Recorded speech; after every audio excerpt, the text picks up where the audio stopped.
in this case, what we did with the dataset is we wanted to make it a little bit simpler for you, because typically we create multiple tables, then you have to figure out how to connect them and everything. In this case, what we did is, you can see from the overview, it's directly ignore these. These are my tables.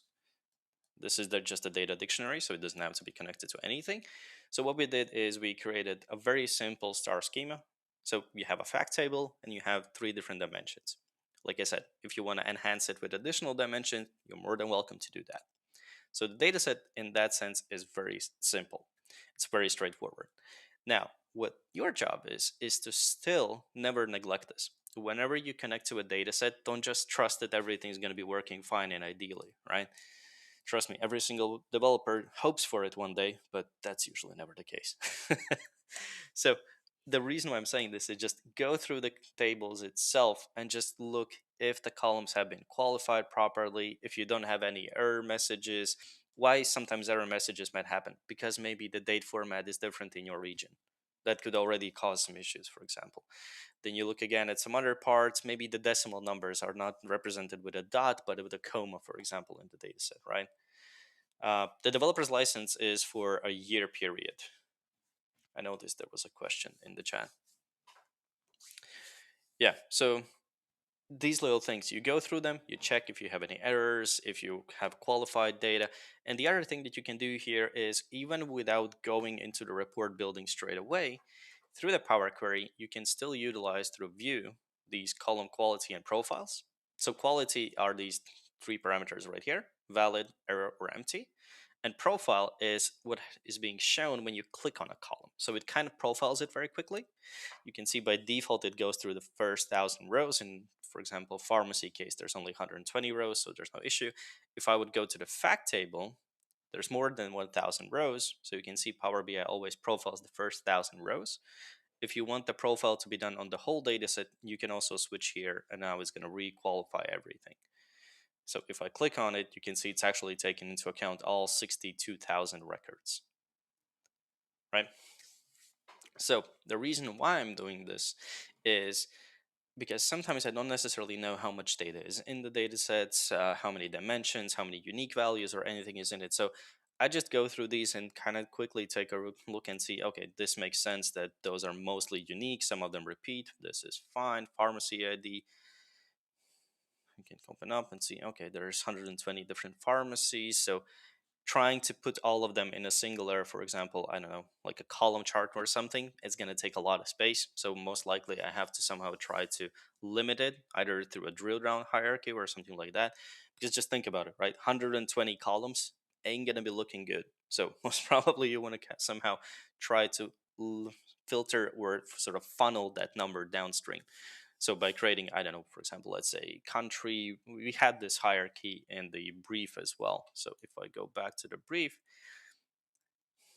and this is the reason why I said about the brief as well. So that's how I go through these. I go through the brief, I go through with the data set, and I see, okay, country, region, pharmacy. So most likely this is a hierarchy that I can utilize. So instead of showing 120 values that we have here, if I go through countries, let's see how many countries we have. Do we have any reference here?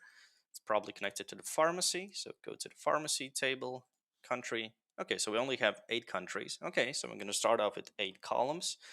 Then, sorry, region. Yeah, country was first, then region. There's 38 different regions, but I had 8 countries. So those 8 countries have those 38 unique combinations. So you kind of see the number expands, but in reality, the view that you're going to have there is going to be funneled down.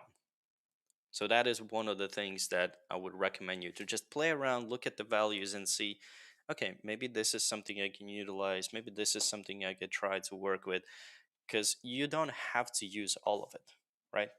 Just because we have it in the data set doesn't mean that it has to be used in your report. Depending on what questions you're answering, some things might be relevant, some things might be completely irrelevant. So feel free to just take a look at this, see if everything's qualified. In this case, most of the things were qualified perfectly. So, play around with this and then go to the report building. Now, when it comes to the report building, this is a complete just playground. There's no rules or definitions on what you have to do, what visuals you have to use, or anything like that. What I did primarily is I usually also take a quick look at the data dictionary. I know in real life data sets, most of the times you don't even have this dictionary. I know it would be recommended for organizations to have these, but it is recommended to have one of these.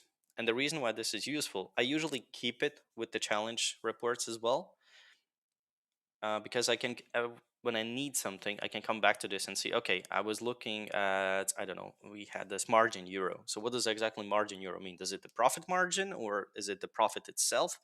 So you can see fact sales, that's the table, margin euro is the column.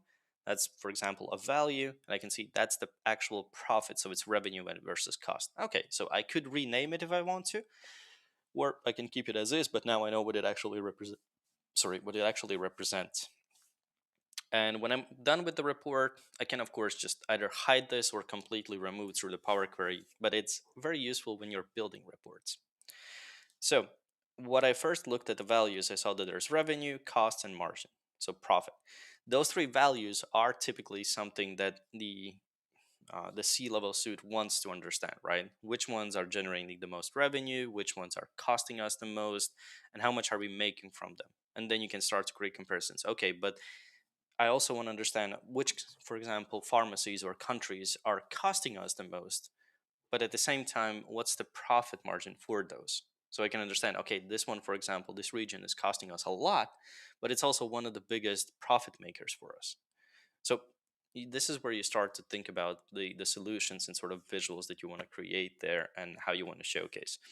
So what I did is I primarily used different parameters, value parameters. So what I did is I went for the profit, total revenue, and cost. In order to create a field parameter with different values, remember, you cannot reference regular value columns. What I mean by this is if we go to fact sales, you can see we have this cost euro, margin euro, and revenue euro, right? You are not able to sort of reference these columns to create a proper field parameter for values. What you need to do is create measures for those values. And in this case, those are very simple measures. You essentially just create a sum of that column. Once you have that, in order to create a field parameter, it's very simple. You go to modeling, you open up a new parameter, fields, you call it whatever you want. You can also keep it as a parameter. I'm going to keep it as a parameter now. And then I just go for calculations. This is where I put all my calculations, and I just add total revenue, total profit, total cost. I add a slicer because that's something I'm going to configure afterwards as well. I put on create. That's going to give me the slicer. Now I could leave it as a check mark or radio box basically, but I'm going to convert it into a tile to make it look like a button, for example. And I also want to make sure that I force the user to only have a single selection, because otherwise it's not going to make sense to sum up the two values together. Revenue and profit doesn't go really together. Those are things that you can compare against each other, but not necessarily combined together. So single select tile, and then you can see it's exactly the one that's here. The only difference is that clicking here doesn't do anything. That's because the chart would need to use that value in the series. So for example, here's my parameter that I just created. So this is done by Power BI automatically. You pretty much didn't have to write any DAX or anything. So if I remove series 1, I add the parameter, the new value I just created. And you can see this is one of the first tricks that sometimes confuses people. When you sometimes add a parameter to a value field, it gets kind of stuck. Why? Because by default, the first value that it represents is the name of the value. So it's total revenue, profit, or total cost. And that is not something you can sort of create a number from, right? It's a textual value. So what you need to do is, if you see first parameter, click on this little arrow going downwards, little triangle, and just show values of selected field. And now you can see it's populating. And now if I switch between them, you can see the value axis also adjusts based on the current value that is being displayed. So this is one of the things that I did. I'm just going to move back to the original one so it doesn't confuse me afterwards why one of them is not following the logic. So yeah, that was the first thing that I did. And the reason why I did this is because there's a lot of different things that I can take into account when it comes to dimensions. Like, for example, the timeline, so I can see if there's any seasonal patterns. I can look at the monthly view and so forth. I can look at the regions and everything. I can look at the pharmacy type and these sort of things. But I always want to look at the same value. And with parameter, I don't have to create three different versions of the chart because the parameter just allows me to switch between the values. So you can see, for example, total profit. This is the split if I go to revenue. Seems that the country split is very similar, which might be the case, but it doesn't necessarily mean that it has to be, right? The main thing I want to make sure is that every single chart is talking about the same value. So it's not like one of them is showing profit, the other one's showing revenue, the third one's showing cost at the same time. So the user has to always think and remember, okay, that's looking for that. Just sort of think about the user experience. So that's one of the things. As far as the chart types go, a timeline is always good for any sales data. When it comes to the timeline configuration, it depends on how you want to specifically see it. What's going to happen by default is, don't forget, by default, you're always starting with the top unit, meaning that whenever I come back to this page, or if I open up the report, I would start with two massive columns with just the 2 years. Now, if this is the wanted behavior, keep it like that. The only thing I would probably recommend is maybe play around a little bit with the padding or the size of the columns itself, because these just seem very big, right? So what I could do is, for example, go to column padding, and then on cluster padding, I could say that this is something like 15 pad. So it kind of just pushes it a little bit separately towards. And if I go to different units, now you can see, okay, maybe this is a little bit too big. If I go to months, it's taking a lot of space. So maybe something a little bit smaller, like 10%. 10% here. And alternatively, I can also play around with the width percent. So here, I'm maybe like 80%. So kind of similar result, but two different properties that you can achieve depending on the exact format of it. So that's another thing that I always take into account. And usually I try to find sort of the middle ground between it. I could go down to a daily level, for example, but that seems like a little bit of a stretch. I have 2 full years, so maybe a little bit too far. But quarters seemed okay, especially for financial reporting or sales reporting. There's typically a quarterly meeting, right, to understand the current results. On the sales team itself, it's weekly or daily meetings, but on a high level, those are typically quarters. So I go to initial display unit, switch this to custom, and choose quarter as the unit of my initial chart load. Now, what this means is that if I switch between the pages or open up the report, this is going to be my entry view. I'm looking at quarterly results. Since I'm looking at quarters, the second thing I want to always think about is, by default, the chart showcases the starting month of the quarter. If it's something that you want to change, you can do that. Go to formatting options, x-axis, scroll down, and right here, quarter display format. So you can switch also to just regular quarter names or just Q1, Q3, so forth. Align left because it made sense with the starting month. With the quarters itself, I can keep it in the middle, for example. So just play around with the values. Don't be afraid to do this, right? The more you play around with the visuals, the more familiar you are going to get with them, and the easier it becomes afterwards to utilize them properly. So that's one other thing that I would recommend. So yeah, just play around with these values. Timeline, kept it very simple. Just want to see the selected value, and I want to see if there's any patterns, because it still allows me to switch to months, for example, to investigate few quarters. Let's say I want to focus on the first half of the year in 2025. I highlight it, I click on it, and you can see now I'm looking at these 6 months. If I would want to further enhance it, I would probably go for something, a period versus period comparison. But with these period versus period comparisons, be very careful. What I mean by this is, if you're going to try to do something, for example, like this, just use a quick measure, right? Go to time intelligence. You can see it's year to date, quarter to date, month to date, year over year, quarter over quarter, month over month. These are 3 different measures.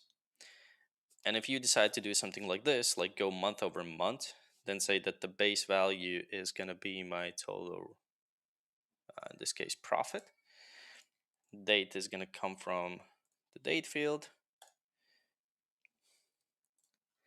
And if you add this value now to the chart, so for example, something like this, these values that you see here are actually incorrect. Because what it's doing is it's going to be working properly on a monthly comparison. But if you go to a quarterly comparison, those are completely different time units suddenly. And these values are not what you would be expecting. Right? So the one main important thing is make sure that the values, the numbers you see, are proper and valid for the current view. So here, the solution would be to create a DAX that has in scope for a function. That would solve the problem and allow me to understand if I'm in quarters, if I'm in months, if I'm in days, weeks, years, and properly do that formula. So yeah, just be careful with this. Don't just add it because it seems to be doing the proper thing, right? We do look at the numbers. If something seems off, we double check, and then it's a red flag. But yeah, timeline, I kept it very simple initially because there are a few things that I want to showcase afterwards as well. So timeline, then I went with a donut chart. So for the donut chart, this is where you can see the hierarchy that was in the brief. So I want to understand how does performance vary. This is connected to other charts, but the hierarchy is country, region, pharmacy. So this is what I did, country, region, pharmacy. And the other thing I wanted to do is because you have to understand that people perceive information differently. You don't always have to do this. I sometimes create a switch for this as well, but sometimes this is a good solution as well. There are people who read, for example, a country named Germany, and they know exactly where it is because they can visualize the map just in their heads, right? And see, okay, that's there. Okay, if I go to Italy, okay, that's going to be on the bottom right here on the right. Okay, so that's there. So they can see where things are. But there are people who read the country names, they understand, they know what the country is, but geographically they cannot visualize it straight away, right? So what I do sometimes is I utilize two visuals simultaneously, or I create a switch between them depending on the customer's needs. But what this allows me to do is if somebody decides to take, for example, France, I want the map to focus on France. So it's a lot easier for them to visualize this. Okay, so we have 4 clusters. Seems like we have some of the sort of regions connected together because there's a clustering distance. But if I go to a specific region, we have 5 different places, 5 different pharmacies, and this is where they're located right here. So this is something you can play around with, right?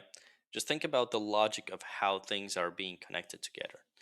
If this helps the story, if it allows you to create that sort of a more interesting or I forgot the word. I'll try to remember it. I forgot what the one word in English that one time when you need it, right, just runs away from you. Compelling. That was, if you're trying to create a compelling story, these sort of approaches might help you with creating something more unique and interesting. So, but yeah, primarily why I wanted to do this is to allow the users to connect textual information to graphical information, right? That's the one thing I wanted to do. What I also did in the donut chart is I added the KPI values. Remember, if you want to add some sort of value right here, you're going to need 2 things. You're going to need a value and you're going to need a label. If we're using parameters, you actually just solved both of them simultaneously because you don't have to create a new measure to kind of create just a display name. Because all you have to do is on the KPI value and label field, just add the same parameter. And this is where you have to be, again, cautious with it. If you add KPI value and if you add KPI value right here, those are my parameters, right? See, the same thing is happening as I said before. It's saying KPI value field accepts numerical data. That's because it's telling me it's first. So it's taking, again, the name of the measure, not the measure itself. So for KPI values, I need to make sure it's using values of the selected field, whereas the KPI label can be that textual value, this value right here. And the reason why I'm using parameters and not a fixed value is because whenever I switch to something else, I want to make sure that this is also adapting. This is one of the mistakes that were actually done previously on the submissions a lot, is that they created the value to be a parameter, but the label was a fixed one.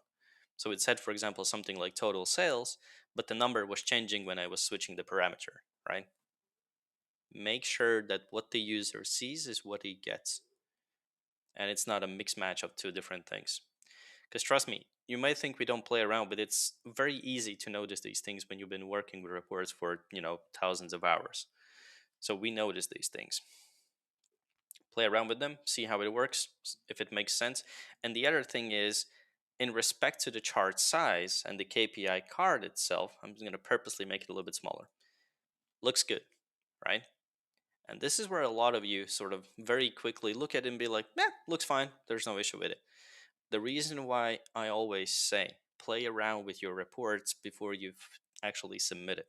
Because if I even open up Germany right now, you can see now it's 439,000. Fits nicely. Okay. What will happen if the detail labels, if I go back and be like, you know what, I have a little bit extra room, right? I could go for the KPI card and say that the value for the font is maybe something like 28. Okay, a little bit smaller, it's not fitting in. 24? Yeah, fits nicely. But then I go into the Germany and suddenly I have this. That's a no-no. Do not create these sort of situations where half of the number is missing. Because I could just apply some logic to it, right? So when I think, okay, it's 439,000 because I went from millions to something smaller, so most likely those are thousands. But you're not telling me that. You're just telling 439 plus multiple dots, right? So you go and find the longest numerical combination. Typically, if it's in hundreds of thousands, those are like 5 characters, depending on how many decimals you have. So you find that long combination, and then you play around with the font sizes. So I think 20 was okay for me. Yeah, it fits. I can, of course, just play around again more and see what happens if I choose this. Yeah, fits nicely. Just play around with it, right? Don't be afraid. It's not going to bite, I hope. If it bites, send us an email. We'll try to help. Yeah, seems to be working just fine. Right, so just play around, see if the visual fits in nice and neatly, if none of the numbers get truncated off, if some of them are starting to kind of look skewed or something. Maybe it's just better to lower the size by 1 or 2 font sizes, right? Just play around with them, don't be afraid. So that's one of the things. What else? Detail labels. I teased this a little bit in the previous webinar, but for those of you who are new and those of you who have been here before, I can happily announce that the new label customization is now live. So you have a lot more flexibility when it comes to customizing these detail labels. So you can make them look more unanimous, more stylish as well. So for example, if I just go for a simple approach, right? Let's say I have 3 different parameters, and you can see I have them sort of neatly looking in 3 different rows. Here I have 2 rows, 3, 2. So it's kind of a mixed bag between different things, right? Even if I try to stretch it out again to the size that it was before, you can see it's 1 line, 1, 1, 1, suddenly it's 2. So with the customization, you can control every single label part separately. And if I combine all 3 of them, I can also do to a property which is called, right here, I'm going to make it a little bit bigger so you can see the full name, split outside labels into multiple lines. So if I enable this, you can see that all of them have the same logic as long as there's space, of course. But if I have enough space for them, they're neatly positioned. I can see their full values, and I can also do the following. If I have them right here, I can switch some of the things around. So for example, right here, see, you can see the value, that's the percentage value. But let's say your users are more interested in the percentage first. So I can just go ahead here, percentage label is going to be second, and the value label is going to move to the 3rd position. So you just move them around. Or if you want to have them side by side, well, both of them are always going to be on the 2nd line. Right? Play around with them, see that it fits nice and neatly so it has enough room. And this is the part where it comes kind of in hand, right? Because if I separate them, you can see that Italy doesn't have enough space to kind of position it here. So I would have to think about the size of the chart, the label connector size and everything. Or I just simply put them side by side and now it has enough room to display them. If I go to here, yeah, everything seems to be working just fine. So just play around with these things, see what you can achieve. You can also adjust the order on how they're being rendered. The placement mechanisms have always been there, but the default one is aligned. So you can see it's more sort of a table view. Think about it like that, right? Everything is in lines and columns. So you can see they're all aligned nice and neatly to the sides. But this also requires a lot more space. Whereas the alternative is if you don't have a lot of space, you can switch to wrap mode, which means that the chart is going to try to understand, okay, how close can I put the label to the chart so that I still have enough room, but I can properly showcase it.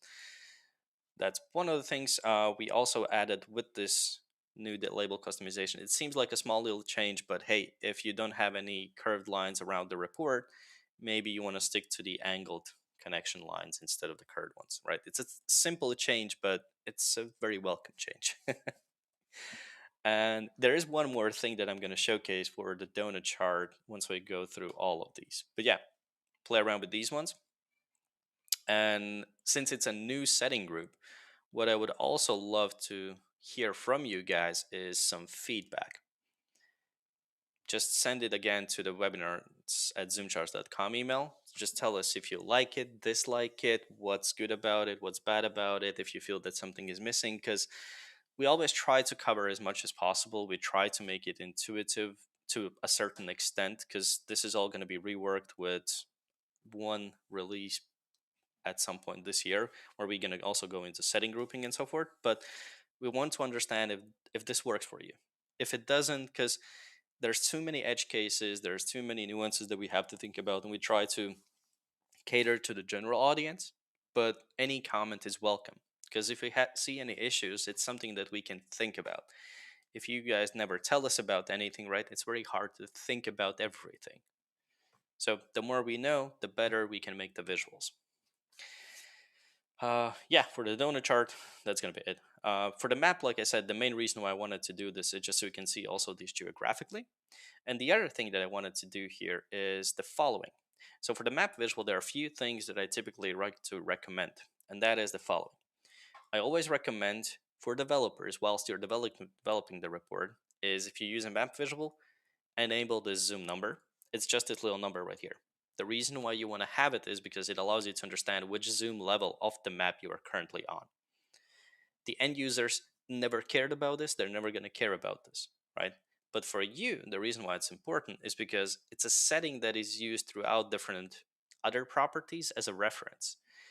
And if you don't know that number, right, if you have it disabled, well, this is how you would do it. Okay, so I'm the first one, second, third, fourth. Okay, so this is the fourth level of the zoom, right? So you basically have to count each drill down level, then reference it, and I hope it was the correct one. Otherwise, you have to edit it. Just have the number and know exactly which level you're on. The first place where I use this is if I go to node settings, you can see there's this property called max clustering zoom level. What this property defines is until this level, including this level, I'm going to be using clustering as a property. Because without the clustering, this is how the map looks like. Right? It's a bit too much. But if I go past level 5, I want you to split these clusters and show me individual locations.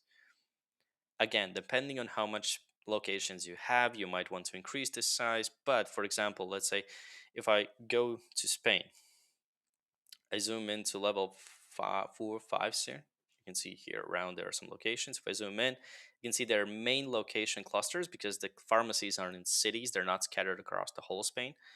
So what you might be like, okay, maybe that's too far away. So I zoom in at around this level, looking inside of the map, 13, maybe something like 12 could be a good size for the max clustering zoom level. So if I go back, I can see the whole Spain. And let's see, let's go for Barcelona. If I zoom in, okay, 11, still cluster. Go to 13. Yeah, seems to be working just fine. So again, I know you're probably tired of me saying this, but I can't emphasize enough how important it is to just play around and investigate the visuals, right?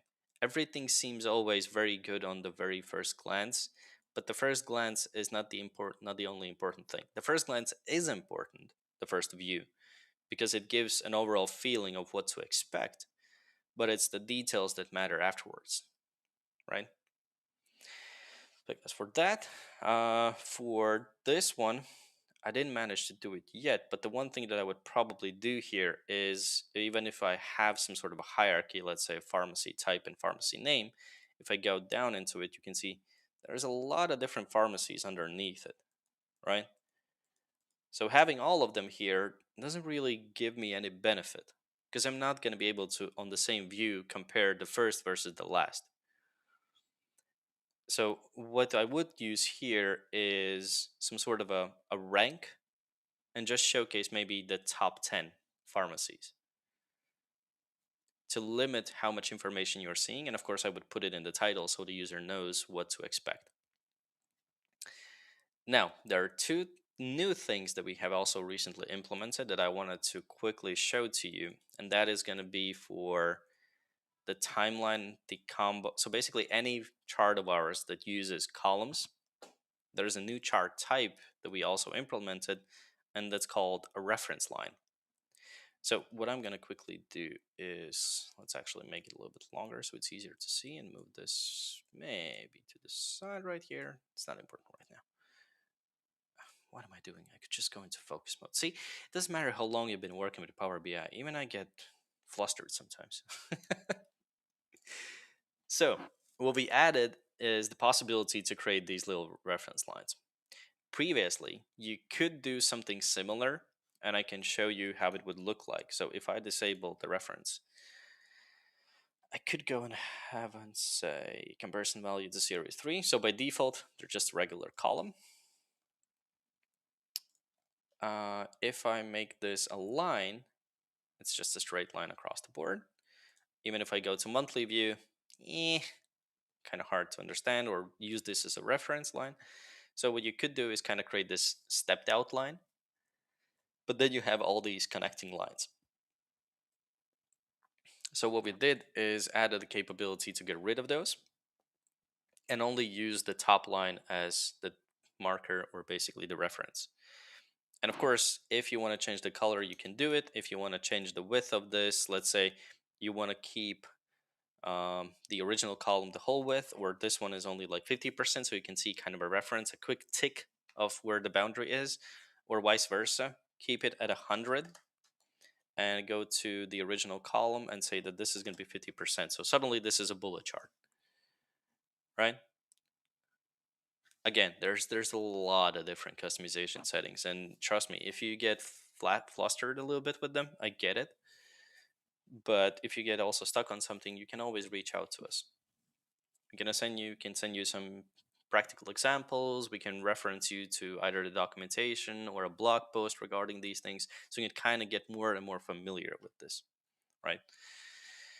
So yeah, and the reason why this is so welcome is because what it allows you to do, or what's a great use case for this, is to of course use this in combination with conditional formatting. Because without the conditional formatting, I can of course just use it as a reference line, change the color of it to be in black, for example, and just have these columns and lines and just have a reference and kind of try to understand what's going on.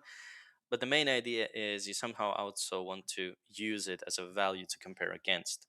So in order to do that, you go to the series you want to compare, open up conditional formatting or enable it. You can keep the solid H, that's fine. But the thing you need to change is going to be this one, upper color origin. By default, this is going to be sitting on this series in average, so don't get confused, right? That's not using this line as a reference right now. You need to switch this to another series and then reference the series where your comparison values are. So now it's looking at this value right here. What also you can play around with is solid V color. It's a little bit more trickier, and it's definitely more hurtful for your eyes if you use a very bright red. But the idea here is that solid H means you're looking at the whole column as one entity, right? So whether you met the target or you didn't meet the target. Solid V is vertical coloring. So you're looking at a value axis. So until the target, you're still in the red, you didn't meet your target.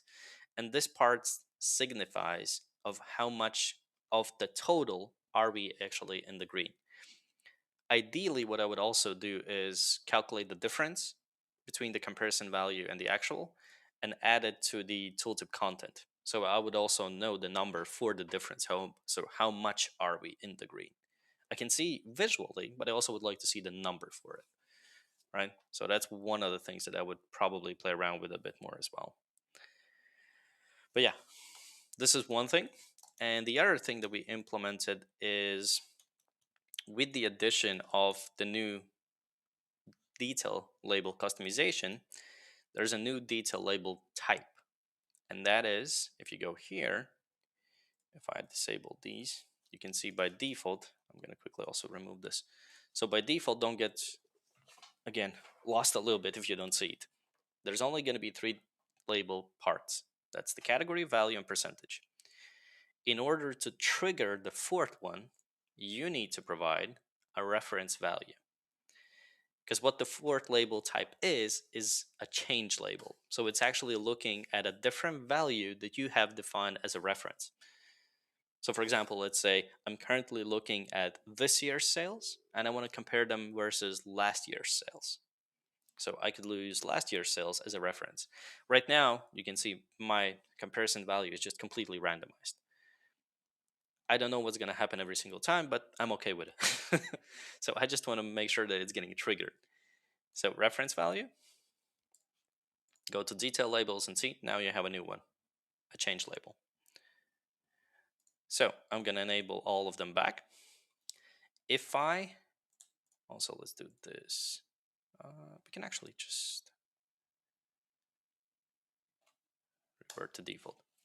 Yeah, I'm going to do this. So what's going to happen by default is the changes are going to be just triangles and this rhombus. So upwards triangle means there's an increase, downwards means there's a decrease from the comparison value, and the rectangle or rhombus means essentially that you have, it's a diamond more of than a rhombus, yeah. So this means that there's no change, and you can see these changes right here because you can adjust these.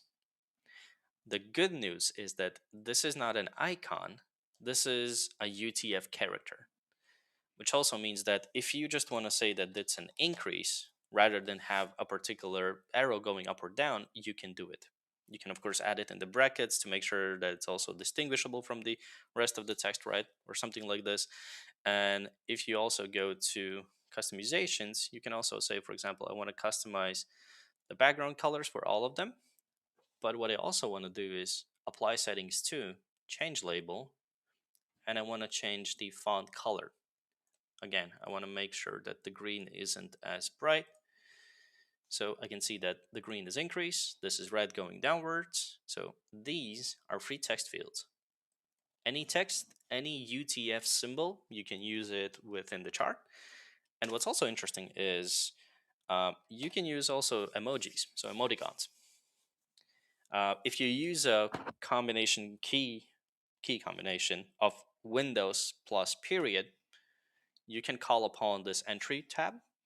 And from here, I can say that, hey, positive changes. Okay, so Windows period. I want to be thumbs up. No change. Could be just a cross. And negative, again, Windows period. It's going to be thumbs down. Or, you know, if you just want to have a little bit fun with it, just have crying emoji for decrease. Like this. Positive, we want to have the wrong key combination. We want to have some fireworks. I thought there were better fireworks. No? I'm missing something. There used to be better. I think it's called Celebrate. Yeah, this one. No, I just deleted it. So this is when we have good results. This is when we don't have any change. So then we have those bad results. Right? Increase the font size as well, just to make sure you're able to see them properly.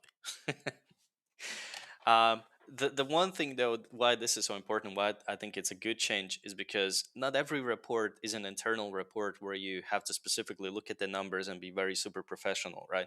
Sometimes you're building reports purely for visual representation or to showcase something to the public. And when you're creating these sort of reports where you're going towards the public, you want to make these visual representations to look good, nice, synchronized. So it kind of references or use the emojis that could be something that, kind of grabs the attention of other users, make them question things. Because remember, people are trying to get as much engagement as possible. So this is a good way to do it. Play around with them. Again, I know you hate me for this by now, but play around with them. All right. I don't think we have a lot of time, but questions. Do we have any? I want to make sure I also covered those. Okay, we have one question. Sure. Yeah, guys, if you have any questions last minute, drop them in the comments. I'll try to cover those. Why using the bubble visual? Well, we can use other clear charts like line or donut. I'm not using a bubble chart. Or did you mean the map visual?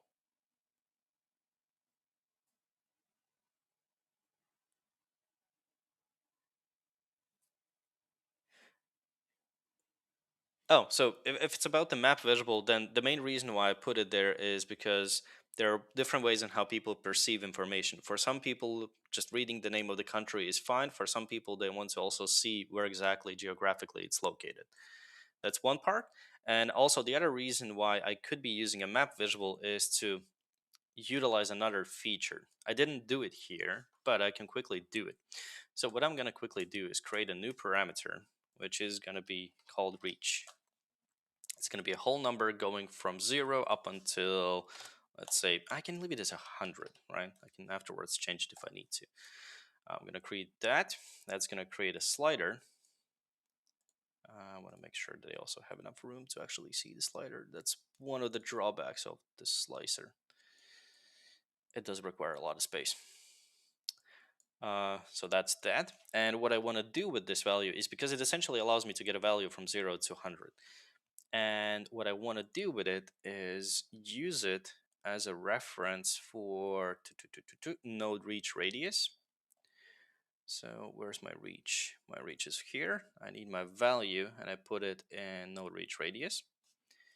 Then I'm going to go to the formatting options, shape layers, and I'm going to move it to be node reach.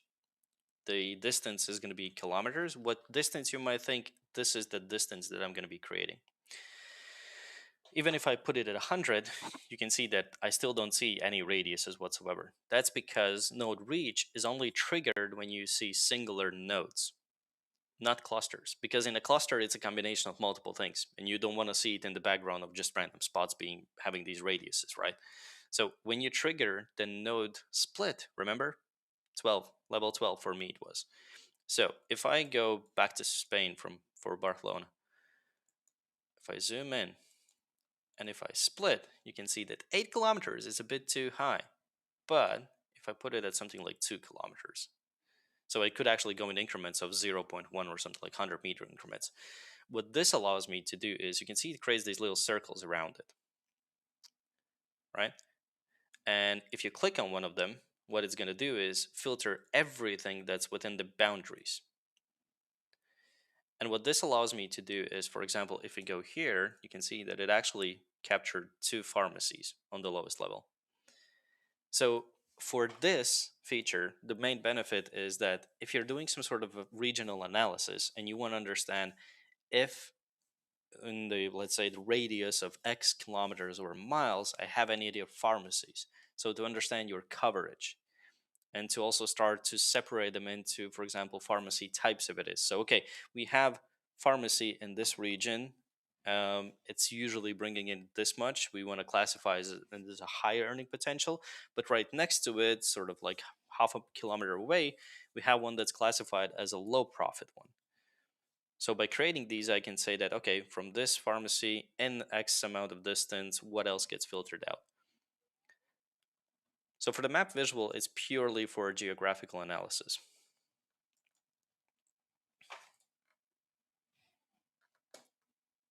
I hope it answers the question.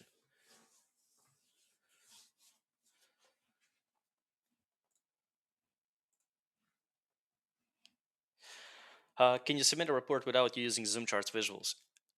Yes and no. It's a two-part question answer. If you want to participate in the Onyx Data Challenge that doesn't concern the mini challenge for ZoomCharts, I think Alexandra also sent the link, to the Onyx Data website. Let me just open it up right here. So if you're going to submit through here, you can also create a report that doesn't have ZoomCharts visuals. If you want to participate in the mini challenge, which is part of the bigger challenge, there is a prerequisite that you are utilizing.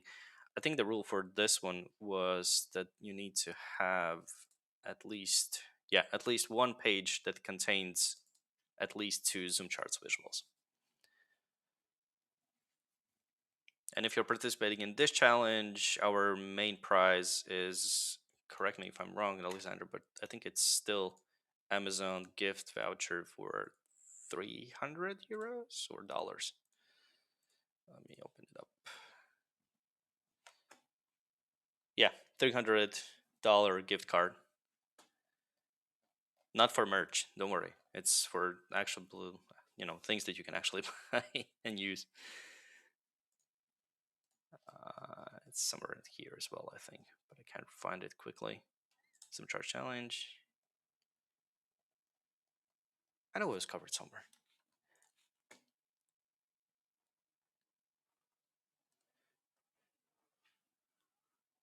Oh, Alexander just corrected me. It's not just Amazon or something. We offer different gift cards based on location. It's just the amount that's fixed. It doesn't define where exactly or how it's going to be created. So yeah, even better, I would say.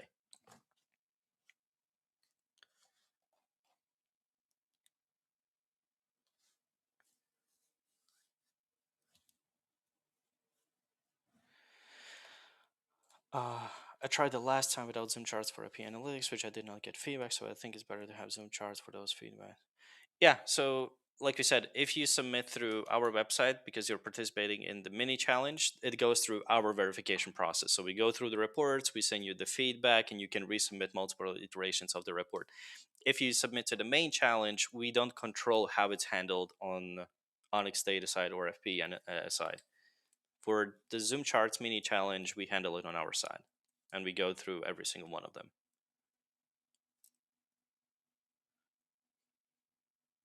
Anything else? Seems like it's the end. No other questions. All right.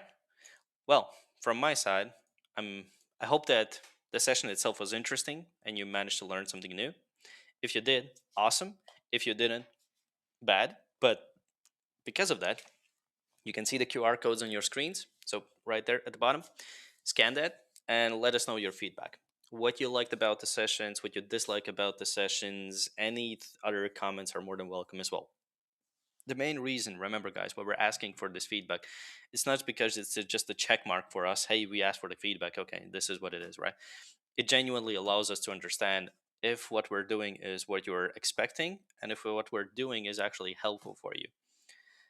Because trust me, the last thing I want to do is just sit here and give you random tips and tricks that give you no benefit whatsoever, right? And do this month by month just because, well, I have to. I'd much rather see what you're looking into. If there's any specific topics that you want us to take a closer look into, we can always try to adapt to everything. Once you create the report, you have to submit the report through the page itself. So let me go back to, not this one. I did open here. So here you can see submit the report. And it's just going to be an uploading process. So once you upload it, it goes into our system. Through the system, we see that it's being submitted. It has to be verified. It has to be, you have to send the feedback. So it goes through multiple stages.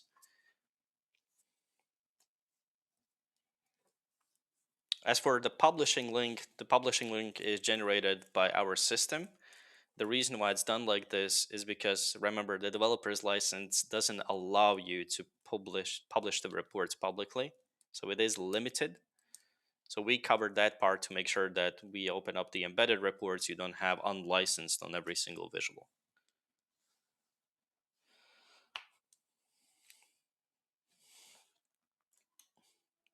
Okay, I think if that's it, we are able to end it. All right, guys. Thank you so much for your time. Like I said, I hope you have fun with this. I hope you learned something new today. And if you did, I feel great about it. If not, then let me know that I suck. It is what it is.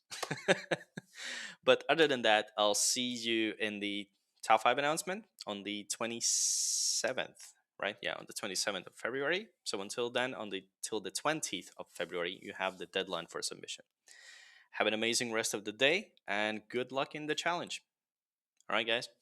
Bye.